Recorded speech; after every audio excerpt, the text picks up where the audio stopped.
ကိုတင်ခဲ့တဲ့ဗီဒီယိုလေးတွေမှာပေါ့နော် comment လေးတွေကိုပြန်ပိတ်ချင်တယ်အဲ့ဒါဘယ်လိုမျိုးပိတ်ရမလဲဆိုတာကိုမေးထားလို့ဒီဗီဒီယိုလေးနဲ့လုပ်ပြပေးတော့မှာပါရုပ်ဆောင်ဒီ raw TikTok ထဲဝင်ရမယ်အဲ့တော့ဒီ TikTok ထဲကိုဝင်လိုက်မယ်ဝင်ပြီးသားပြီဆိုရင်တကယ်ချင်းတို့ကဒီအောက်က profile လေးကိုနှိပ်ပေးပေါ့နော်ပြီးရင်တော့ဒီမှာကိုပဲပုတ်ကိုပိတ်ချင်လဲဆိုတာကိုရွေးပေါ့နော်အဲ့တော့ဒီပုတ်ကိုဒီရွေးလိုက်မယ်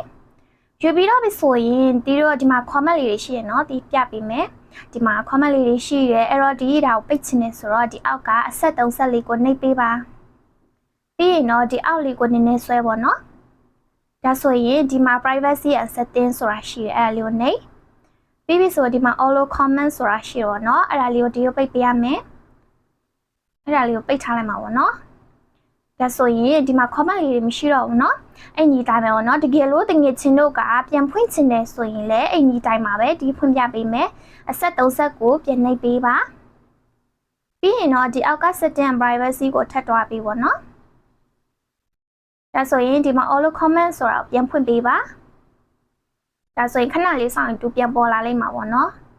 ဒီမှာပြန်ပေါ်လာပြီအဲ့လိုပါပဲအဲ့ဒီတိုင်းပဲပေါ့နော်တကယ်ချင်းတို့လည်းဒီနေ့တိုင်းပဲစမ်းကြည့်ကြပါတော့အဲ့တော့ဒီ video လေးကိုလည်းကြိုက်နေတက်ဆိုရင် like and follow လုပ်တော့နော်ပြီးတော့မရှင်းတာလေးကိုလည်း comment လေးမှာရေးထားပေးပါကျေးဇူးတင်ပါတယ်